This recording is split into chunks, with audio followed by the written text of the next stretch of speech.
Tout le village riait de ce vieux Soméca orange, le traitant de ferraille inutile. Mais mon oncle n'était pas fou, il cachait un secret sacré sous ses murets de pierre.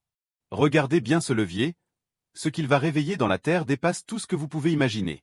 Le vent s'engouffre dans les vallées escarpées du Périgord noir, portant avec lui l'odeur de la pierre calcaire humide et de la terre froide. Pour Elias, ce vent a le goût d'un retour inattendu. Après des années à s'user l'âme dans l'engrenage mécanique et sans pitié des rues parisiennes, à courir après une subsistance qui manquait cruellement de sens, il est revenu. Il est revenu pour des pierres, des arbres noueux et le souvenir d'un homme silencieux. Son oncle Tariq n'était pas un homme de grands discours. C'était un homme de foi, un cultivateur qui priait avant de toucher la terre, convaincu que chaque noix récoltée était une provision divine, un don accordé par le Créateur, exigeant patience et respect.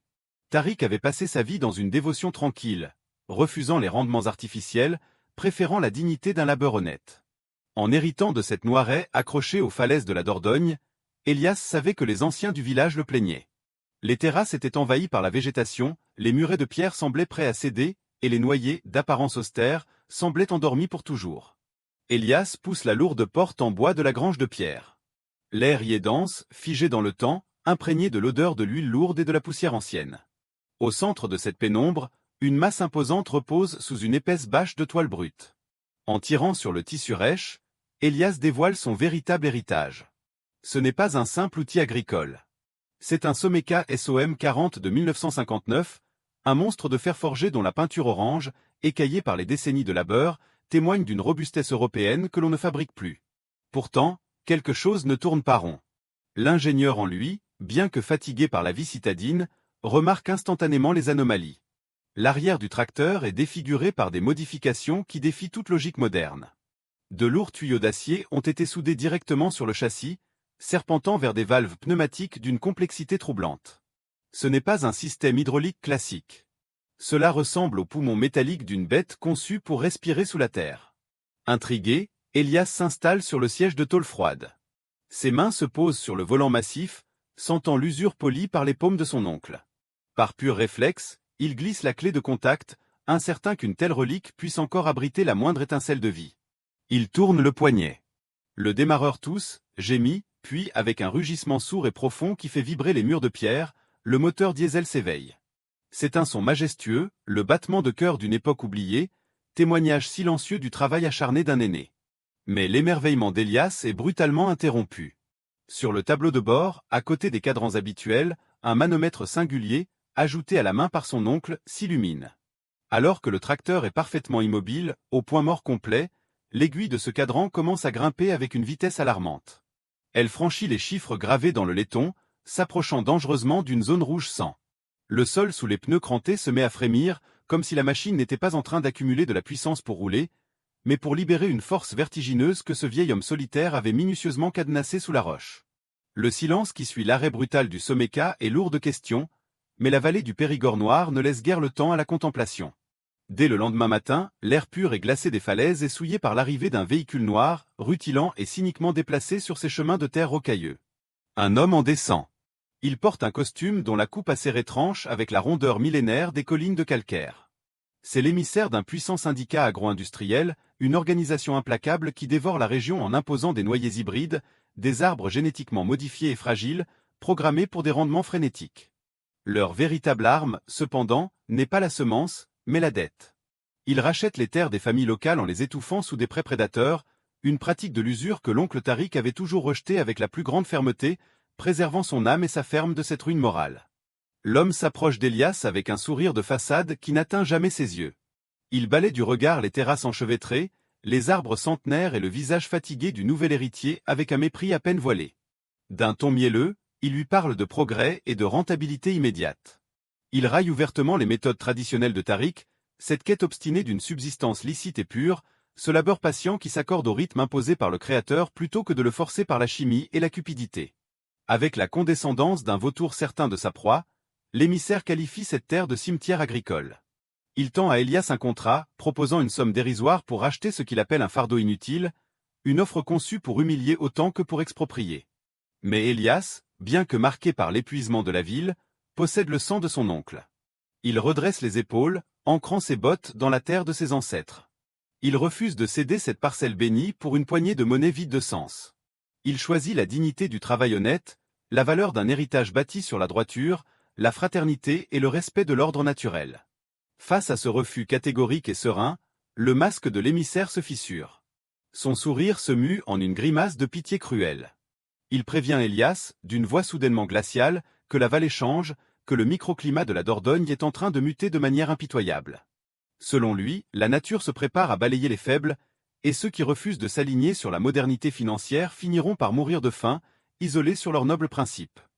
L'homme repart, laissant derrière lui une menace toxique suspendue dans l'air froid de la matinée. Alors que la poussière soulevée par les pneus du véhicule retombe lentement, une silhouette courbée s'approche du muret de pierre sèche qui borde la propriété. C'est le vieux Youssef, un voisin dont le visage raviné par 60 récoltes impose un respect immédiat et silencieux. Il pose une main calleuse sur la pierre, regarde Elias avec une intensité troublante et le salue avec la chaleur d'un frère. D'une voix rocailleuse, empreinte d'une profonde sagesse, il lui murmure de ne jamais prêter l'oreille aux vendeurs d'illusions.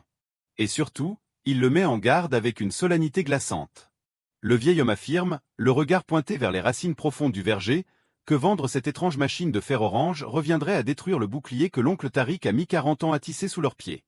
Un bouclier immense, vital, qu'Elias, pour l'instant, est encore absolument incapable de voir. Dès les premières lueurs de l'aube, Elias décide d'affronter l'enchevêtrement sauvage qui étouffe les terrasses. Il grimpe sur le siège métallique du Someca, l'esprit encore obnubilé par la logique implacable de la ville, cette frénésie parisienne qui exige la ligne droite, la rentabilité brutale et la soumission immédiate de la matière. Il abaisse le lourd levier de fer pour engager les vitesses de la bourre traditionnelle, déterminé à tracer des sillons rectilignes à travers les ronces et les aires hautes. Mais la bête d'acier s'y refuse. À chaque tentative d'imposer une trajectoire droite et rigide, le moteur diesel tousse, s'étrangle pitoyablement et finit par caler dans un silence lourd de reproches. Le volant lui échappe des mains, tirant avec une force indomptable vers la gauche, puis vers la droite, refusant obstinément de violenter la terre. Frustré, le front perlé de sueur malgré le vent glacial, Elias comprend peu à peu que sa propre arrogance est le véritable obstacle. Il tente de forcer la nature, d'imposer sa volonté humaine sur une géographie que le Créateur a façonnée avec ses propres courbes, ses propres sagesses. Son oncle Tariq n'avait jamais cherché à dompter la montagne par la force aveugle. Il l'avait écouté avec l'humilité d'un croyant qui sait que la vraie subsistance naît de l'harmonie, et non du combat. Inspirant profondément l'air vif du Périgord, Elias murmure une prière silencieuse pour demander patience et discernement. Il tourne à nouveau la clé. Le moteur s'éveille avec son grondement profond. Cette fois, plutôt que de crisper ses poings sur le volant, Elias desserre son étreinte. Il relâche la pression, abandonnant son désir de contrôle total pour laisser la machine épouser la topographie. Le miracle opère instantanément. Le Someca s'élance avec une fluidité inespérée, ses larges roues crantées épousant naturellement les contours sinueux et capricieux des terrasses de calcaire. Le tracteur glisse le long des courbes de niveau comme s'il lisait une partition invisible, s'insérant dans un rythme secret, une pulsation enfouie que la terre et la machine partagent dans une parfaite communion. Captivé par cette danse mécanique, Elias se retourne pour observer l'imposant système pneumatique soudé à l'arrière du châssis. La vérité le frappe alors avec la puissance d'une révélation. Ces lourds tuyaux d'acier, ces valves complexes, n'ont jamais été conçus pour fendre ou déchirer le sol. Alors que le tracteur suit fidèlement la courbure exacte de la terrasse, les extrémités des tuyaux s'alignent au millimètre près avec des orifices dissimulés sous les lierres et les feuilles mortes. Ce sont de robustes conduits de métal, profondément enchâssés dans la roche et plongeant vers les abysses du verger. L'oncle Tariq n'avait pas modifié ce Someca pour labourer. Il l'avait transformé pour qu'il s'accouple avec les entrailles même de la colline. La machine s'approche d'un de ces puits mystérieux, l'embout pneumatique frôlant le métal rouillé de la terre, et Elias retient son souffle, réalisant que le tracteur est sur le point de s'arrimer au cœur battant de la montagne, sans savoir quelle force colossale cette union silencieuse s'apprête à libérer. La tranquillité des terrasses est soudainement brisée par un cri venu du ciel, un changement de vent qui n'augure rien de bon. Les services météorologiques lancent l'alerte, une vague de froid polaire, un gel tardif d'une intensité historique, dévale du nord pour s'abattre sur la vallée. C'est la mort blanche qui s'annonce. Pour les paysans du Périgord, c'est une condamnation. En une seule nuit, les bourgeons fragiles des noyers, promesse de la récolte à venir, peuvent être transformés en cristaux de glace stériles. Dans le village, la fraternité des agriculteurs est en proie à une panique sourde. On s'active, on installe désespérément des pots fumigènes et des braseros entre les arbres, espérant que quelques nuages de fumée pourront braver le néant glacial qui s'approche. Mais au fond de leur cœur, Ils savent que ces remparts de fortune sont dérisoires face à la colère de l'hiver en plein printemps. Pendant ce temps, dans l'ombre des bureaux climatisés, le syndicat corporatiste observe les cartes thermiques avec une satisfaction glaciale. Pour ces vautours, ce gel n'est pas une catastrophe, c'est une opportunité de marché. Ils attendent que l'aube révèle un paysage de désolation pour brandir leurs contrats de rachat et leurs avis de saisie. Ils ont déjà calculé le prix de la ruine, prêts à dévorer ce qui restera de la dignité de ces hommes de la terre. Le représentant du consortium sourit, imaginant déjà les vergers centenaires arrachés pour laisser place à leurs hybrides brevetés. Pour eux, la terre n'est qu'une ligne sur un bilan comptable, vide de toute dimension sacrée ou humaine. Elias se réfugie dans la solitude de la grange de pierre. Le silence y est si profond qu'il entend le craquement du calcaire sous l'effet du froid qui s'installe. Il s'assoit sur le marchepied du Someka, cette masse d'orange et de fer qui semble désormais être son seul allié. À la lueur vacillante d'une lanterne, il observe à nouveau les mécanismes étranges que son oncle Tariq a greffés sur la machine. Ses doigts parcourent les soudures impeccables, les valves de précision, cherchant un sens à cette énigme mécanique. C'est alors qu'il remarque un détail qu'il avait négligé dans l'urgence des jours précédents. Sur le levier pneumatique principal, un morceau de laiton a été poli par des années d'utilisation. En approchant la lumière, il découvre une inscription ciselée avec une finesse artisanale. Ce n'est pas du français. C'est une calligraphie arabe ancienne, usée mais encore lisible, que son oncle avait gravée comme un rappel de sa foi inébranlable. Elias déchiffre lentement les mots, et leur sens fait battre son cœur d'une résonance nouvelle. La chaleur du Créateur réside en dessous. Il lève les yeux vers les tuyaux qui s'enfoncent dans le sol noir, réalisant que le salut ne viendra pas du ciel ou de la fumée, mais d'une vérité enfouie, d'une provision cachée que seule l'humilité de son oncle avait su déceler. Les cadrans du Someka brillent faiblement dans l'obscurité, et Elias comprend que le temps de l'hésitation est révolu. Il doit maintenant apprendre à parler la langue de ce fer sacré avant que le premier givre ne vienne sceller le destin de la vallée. Le froid n'est plus une menace lointaine. Il est devenu une présence physique, un prédateur invisible qui s'insinue par les moindres fissures de la grange de pierre. Elias, les mains engourdies mais l'esprit en alerte, contemple le Someka SOM 40 avec un regard neuf. Ce géant d'orange n'est plus une relique du passé, mais un chef-d'œuvre de génie vernaculaire. En étudiant les plans que son oncle Tariq semble avoir gravés à même la roche et le métal, Elias décode enfin la symphonie silencieuse de ce verger. Les terrasses de calcaire, sculptées avec une patience millénaire, ne sont pas de simples gradins de terre. Elles sont assises sur des failles karstiques, des réseaux de cavités naturelles où la terre, dans sa générosité cachée, conserve une chaleur constante, une haleine géothermique protégée des fureurs du ciel. Son oncle n'avait pas laissé de carnet de notes ou de testament écrit. Il avait laissé une machine conçue pour respirer à l'unisson avec les abîmes. Les étranges tuyauteries soudées au châssis du Someka constituent en réalité une pompe à aération haute pression d'une ingéniosité absolue. En s'arrimant aux bouches de métal dissimulées dans le sol, le tracteur doit agir comme un poumon artificiel. Il doit aspirer cette chaleur latente enfouie dans les entrailles de la pierre pour la rejeter vers la surface, créant un microclimat protecteur, un voile de douceur invisible qui viendra envelopper les fleurs de noyer avant que le gel ne les condamne. C'est une vision de la Terre comme un organisme vivant, un système de subsistance où l'homme ne fait qu'aider la nature à libérer ses propres provisions. Dehors, le monde s'éteint sous une chape de cristal. La température chute avec une violence inouïe, et Elias voit les premières fleurs de givre coloniser les vitres de la grange, transformant le refuge en une prison de glace. Le temps de la réflexion est révolu, le temps de l'action dicté par la nécessité et la foi est arrivé. Elias sait qu'il n'aura qu'une seule chance. S'il échoue, les vergers de son oncle et ceux de ses voisins seront perdus, et la proie sera livrée aux vautours de la finance qui attendent l'aube avec impatience. Il grimpe sur le siège, sentant la vibration du diesel qui semble exiger un sacrifice de précision. Le manomètre en laiton, avec ses chiffres d'une autre époque, est le seul juge de cette bataille. Pour engager le système de pompage sans pulvériser les pistons du moteur vieux de 70 ans, Elias doit suivre une séquence de pression millimétrée, un code mécanique que Tariq a emporté dans sa tombe. Un tour de valve de trop, et la pression fera éclater le cœur de fer du Someka. Un instant d'hésitation et le moteur s'étouffera, laissant le verger mourir dans le noir. Alors que l'aiguille commence sa course folle vers la zone rouge, Elias ferme les yeux une seconde, invoquant la patience de ceux qui l'ont précédé, et pose sa main sur le levier principal, conscient que le moindre millimètre d'erreur transformerait son héritage en un amas de métal hurlant et stérile.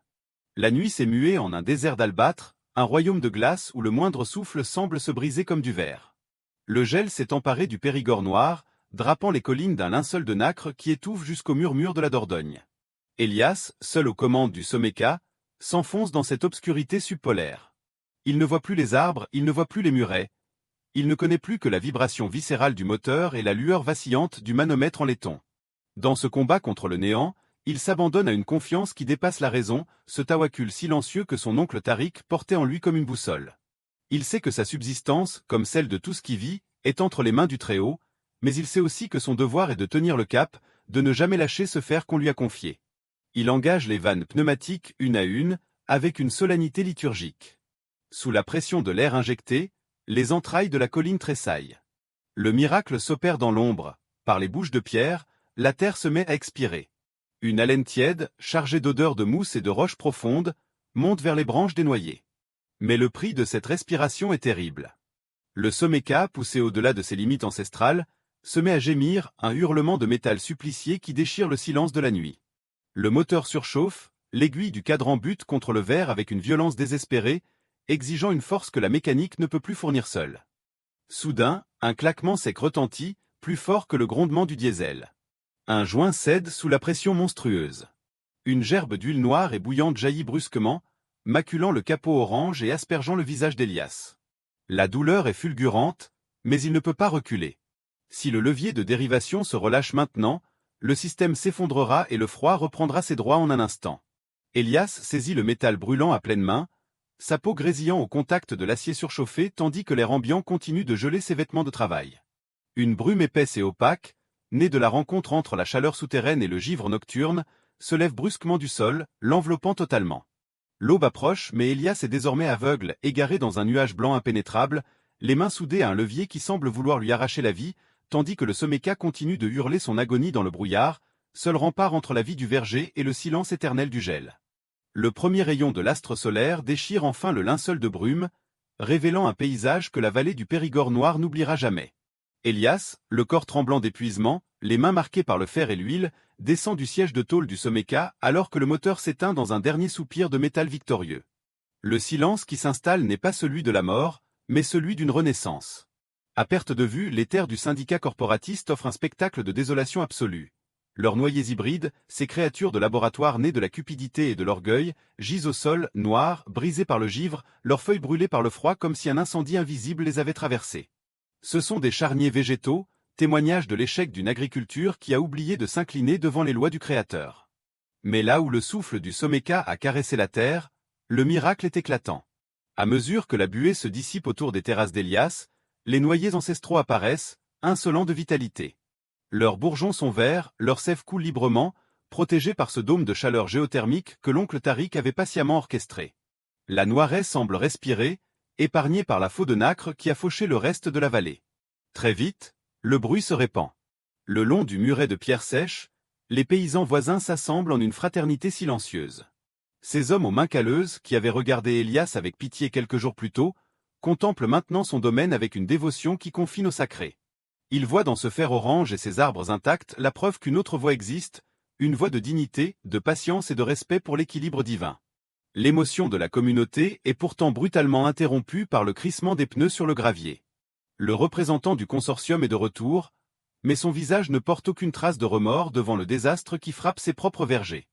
Il descend de son véhicule noir, réajustant nerveusement son costume, un sourire de rapace aux lèvres. Il ignore la splendeur des arbres verts d'Elias. Dans sa main, il serre une liasse de documents officiels, des papiers frappés du sceau de l'infamie. Il s'approche de la clôture, non pas pour s'excuser, mais pour porter le coup de grâce. Pour lui, la survie du verger d'Elias n'est qu'une anomalie statistique. Il brandit les avis de saisie et de forclusion destinés à tous les voisins d'Elias, ces familles dont les récoltes sont désormais perdues. Il pense avoir gagné la bataille finale, convaincu que la ruine des autres lui livrera les clés de la vallée entière par le biais de la dette. Il ricane, annonçant que le temps des paysans est révolu et que ce soir, il sera le maître de chaque acre de calcaire. Mais ce qu'il ignore encore alors qu'il toise Elias avec arrogance, c'est que la chaleur du Soméca ne s'est pas arrêtée aux frontières d'un seul homme, et qu'une vérité plus profonde que la loi des banques est en train de remonter des profondeurs de la roche. Le représentant du syndicat agite ses papiers avec une frénésie qui trahit son désarroi face à l'immobilité d'Elias.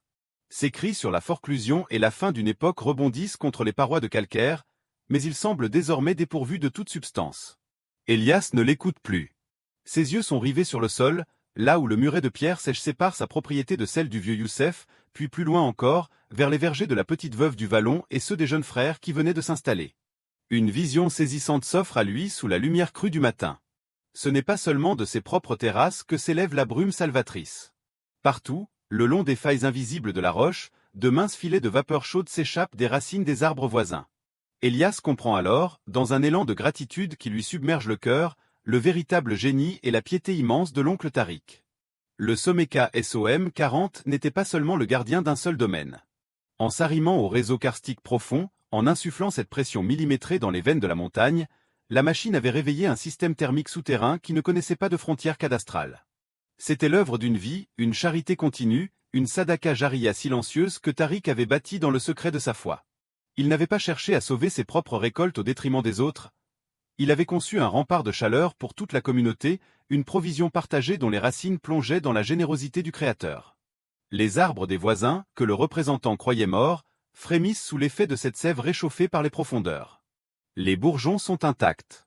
La tentative de saisie s'effondre d'elle-même, car là où la vie triomphe, le droit de l'usurier n'a plus de prise sur la terre nourricière. L'homme en costume noir finit par se taire, étouffé par l'évidence du miracle. Il remonte dans sa voiture de luxe, dont la brillance semble désormais terne et vulgaire face à l'éclat de la nature préservée, et quitte la vallée sans un regard en arrière. Il emporte avec lui ses chiffres vides, laissant derrière lui une fraternité de paysans debout, unis par un lien que l'argent ne pourra jamais acheter. Elias s'approche de ses voisins, ses mains noires d'huile tendues vers les leurs. Il ne parle pas de profit, mais de partage. Ensemble, ils décident de fonder une coopérative, unissant leurs forces pour récolter ces noix bénies, refusant les circuits de la cupidité pour privilégier un commerce licite, honnête et respectueux de l'œuvre divine. Ils apprennent, sous la direction d'Elias, les secrets du Someka et les rythmes de la pierre, s'assurant que plus jamais un gel ne viendra briser l'espoir du Périgord. La véritable richesse, Elias l'a enfin compris, ne s'extrait pas de la terre par la force ou la manipulation. Elle se cultive dans la patience, se nourrit de fraternité et s'épanouit dans le respect profond des équilibres que le Très-Haut a disposés sous nos pas. L'oncle Tariq est parti, mais sa voix résonne encore dans le battement de cœur du vieux tracteur orange et dans le bruissement des feuilles vertes qui s'élancent vers l'azur. Si vous aussi, vous sentez battre en vous cet amour pour la terre de nos pères, pour la noblesse du fer et pour ces récits de dignité qui refusent de s'éteindre, nous vous invitons à rejoindre notre cercle de gardiens de la mémoire. Votre présence ici, votre écoute et votre fidélité sont le terreau sur lequel nous continuons de semer ces chroniques du patrimoine français. Abonnez-vous pour ne pas manquer nos prochaines explorations au cœur de nos campagnes, et partagez ce récit avec ceux qui, comme vous, croient encore en la force d'un héritage bien gardé. Que la paix et la bénédiction accompagnent vos récoltes, et que nous nous retrouvions bientôt pour une nouvelle page d'histoire, gravée dans le métal et la pierre.